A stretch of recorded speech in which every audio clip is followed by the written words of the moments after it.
বান্ধবীর কি এক বিয়ে খেলাম রে ভাই, এখনো আমার নাজেহাল অবস্থা। ঠিক কোথা থেকে এই সাউথ ইন্ডিয়ান সকল জুয়েলারি কিনলাম সেটাই বলবো আজকে। পুরোটা দিন বিশ্ববিদ্যালয়ের পরীক্ষা, খাওয়া দাওয়া, বান্ধবীর বিয়ে, নাচানাচি সব মিলিয়ে দারুণ একটা দিন ছিল। তাহলে চলুন শুরু থেকে বলি। আর বিয়ের মজা কি জামাইয়ের জোতা চুরি ছাড়া জমে? সকালে ঘুম থেকে উঠতে না উঠতে দেখি মায়ের রান্নার তোড়জোড় পুরোদমে শুরু। নাস্তা করে চা খেয়ে ডিম খিচুড়ি নিয়ে সোজা ভার্সিটির উদ্দেশ্যে রওনা দিলাম। দিদি আর আমি যেহেতু সকালে দুজন একসাথেই যাই, তাই বেশ ভালোই লাগে। আর রাস্তায় যেতে যেতে এদের সকলকে দেখে নিজেদের পুরোনো দিনের কথাগুলো মনে পড়ে যাচ্ছিল।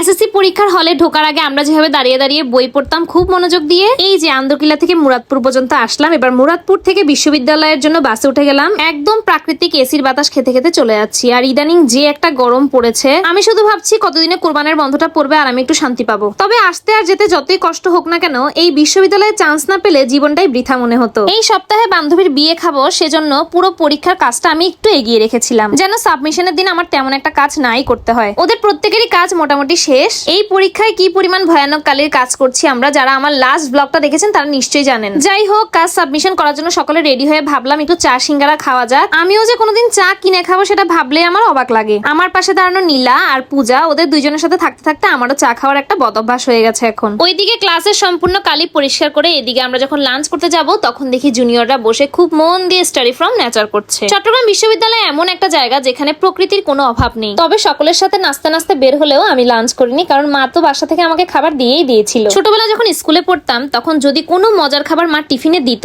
কতক্ষণে টিফিন পিরিয়ড পড়বে আর আমি সেটা খাবো সেটার অপেক্ষায় থাকতাম। আজকেও আমার ঠিক সেই দিনটার কথাই মনে পড়ছিল। যেহেতু দিদি আর আমি দুইজনেই বিয়েতে যাব, তাই একসাথে রওনা দিলাম বাসার উদ্দেশ্যে। একটু পরেই বিয়েতে যাব আর এখনো আমরা জুয়েলারি কেনার সময়ই পাইনি, তাই বাসায় ফেরার পথে চকবাজার কেয়ারিতে চলে এসেছিলাম। কেয়ারির প্রথম যে জুয়েলারির দোকানটা আছে, তাদের কাছে অনেক সুন্দর সুন্দর সাউথ ইন্ডিয়ান কিছু কালেকশন ছিল। অনেক কালেকশনের মধ্যে থেকে আমার এই দুটো পছন্দ হয়েছিল। তারপর আমি একটা নিয়েছি, যেটার দাম পড়েছিল 500 টাকা। আর দিদি সুন্দর একটা কুন্দনের ঝুমকা কিনেছে। আর কিয়ারিতে আসবো, পাতিশাড়ি থেকে ফুচকা খাবো না সেটা হতেই পারে না। যেহেতু আমার বান্ধবীর গোধূলি লগ্নে বিয়ে, তার উপর আমাদেরকে তাড়াতাড়ি বাসায় গিয়ে রেডি হতে হবে, তাই কোনো রকমে ফুচকাটা খেয়ে সোজা বাসায় রওনা দিলাম। আর রেডি হয়ে সোজা চলে আসলাম ভেনুতে। আজ পুনমের বিয়েতে এসে ভাবছি আমরা আসলে কত বড় হয়ে গেছি। ও সবসময় আমাকে বলতো, আচ্ছা বলতো কার সাথে ঠিক আমার বিয়ে হবে, তাকে কখন আমি দেখতে পাবো। সময় কত দ্রুত পার হয়ে যায়। সেই স্কুল লাইফে ওর সাথে আমার পরিচয়। এরপরে যদিও আমরা আলাদা কলেজ অথবা ইউনিভার্সিটিতে পড়েছি, তাও ওর সাথে আমার যোগাযোগ ছিলই। এট লাস্ট বান্ধবী তার মনের মানুষকে খুঁজে পেলো, এটা দেখে আমার এত ভালো লাগছিল। আপনারা সকলেই ওদের দুইজনের জন্য আশীর্বাদ করবেন, যেন সুখে শান্তিতে সারাটা জীবন এভাবে একসাথে কাটিয়ে দিতে পারে। একটা হাসি মাখা ছটফটে বউ দেখলাম।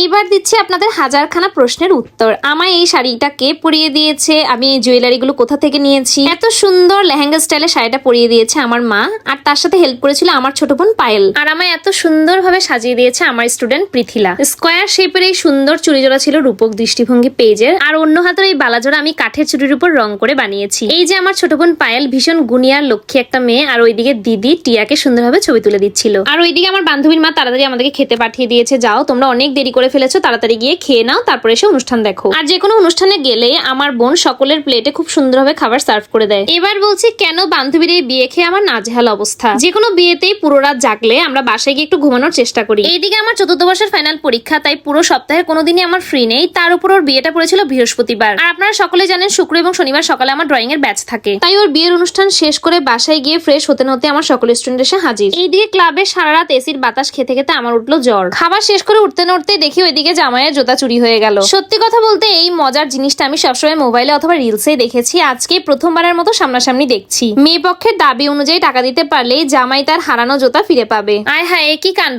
এত তোড়জোড়ের পর মাত্র কিনা 500 টাকা দিল। বিয়ের পর আরো টুকিটাকি রিচুয়াল শেষ করে এই তো নাচানাচি শুরু।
পারফরমেন্স দেখার পর আমরা ভাবলাম বাইরে গিয়ে একটু আইসক্রিম খেয়ে আসি। এই আইসক্রিমটাই আমার সবচেয়ে বড় সর্বনাশটা করেছে।